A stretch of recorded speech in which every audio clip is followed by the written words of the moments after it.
क्या आपके साथ कभी ऐसा हुआ है कि आपको अपनी बीमारी के लिए पहले 3-4 डॉक्टर के पास चक्कर लगाना पड़ा हो, उसके बाद कहीं जाकर आप सही डॉक्टर तक पहुंच पाए, जिसकी वजह से आपका काफ़ी धन भी खर्च हो गया और आपका समय भी बर्बाद हो गया और इसका परिणाम यह हुआ कि आपको अपनी बीमारी की वजह से लंबे समय तक सफ़र करना पड़ा।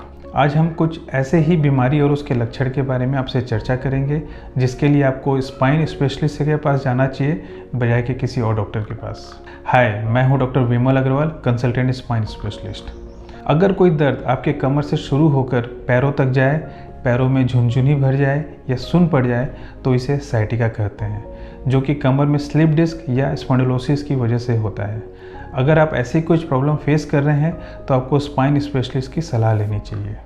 अगर थोड़ी देर खड़े रहने या थोड़ा बहुत चलने से आपके पैर सुन भारी हो जाते हैं, जिसकी वजह से आपको बार बार बैठना पड़ता है, तो यह कमर में नस दबने की वजह से हो सकता है, जिसे लंबर कैनाल स्टेनोसिस कहते हैं। इस प्रॉब्लम के लिए भी आपको स्पाइन स्पेशलिस्ट से सलाह लेनी चाहिए।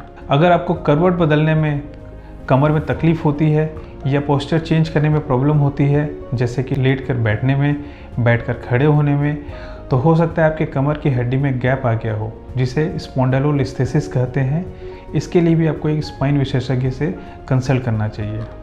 अगर आपके गर्दन या कमर में बार बार दर्द होता है तो आपको सर्वाइकल या लंबर स्पॉन्डिलोसिस हो सकता है। अगर कोई दर्द गर्दन से शुरू होकर हाथों तक जाए, हाथों में झुनझुनी भर जाए या हाथों की उंगलियां सुन पड़ जाए या कमज़ोर होने लगे तो इसे सर्वाइकल रेडिकुलोपैथी कहते हैं, जो कि गर्दन में स्लिप डिस्क या स्पॉन्डिलोसिस की वजह से हो सकता है, जिसके लिए आपको एक स्पाइन विशेषज्ञ की सहायता लेनी चाहिए। अगर चलते समय आपका बैलेंस बिगड़ जाता है या बार बार गिर जाते हैं तो इसका एक कारण गर्दन में नस दबना भी हो सकता है।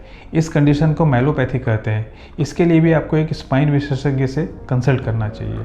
अगर आपको पिंडलियों में दर्द होता है और ऐसा दर्द जो रात में ज़्यादा होता है, आपके पैरों में बेचैनी से होने लगती है, तो इसे रेस्टलेस लेग सिंड्रोम कहते हैं, जिसके लिए आपको स्पाइन स्पेशलिस्ट से सलाह लेनी चाहिए। अगर सुबह के समय आपके कमर या गर्दन में अकड़न स्टिफनेस हो, जो कि कोई एक्टिविटी या काम करने से फ्री हो जाए, तो यह स्पाइन में गाठियावाद की वजह से हो सकता है, जिसे एनकाइलोजिंग स्पॉन्डिलाइटिस कहते हैं।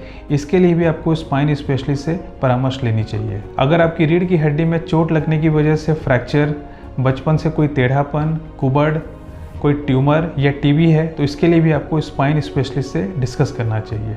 अगर आप इन लक्षणों को ध्यान में रखेंगे तो आपको बीमारी को समझने में आसानी रहेगी और आप सही समय पर सही डॉक्टर के पास पहुंच सकते हैं और सही ट्रीटमेंट ले सकते हैं। मुझे पर्सनली ऐसा लगता है कि ये इन्फॉर्मेशन काफ़ी वैल्यूएबल है।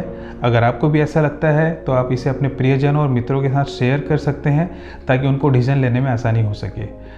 आपके कीमती समय के लिए बहुत बहुत धन्यवाद। Stay active, stay healthy, stay fit. Thank you so much.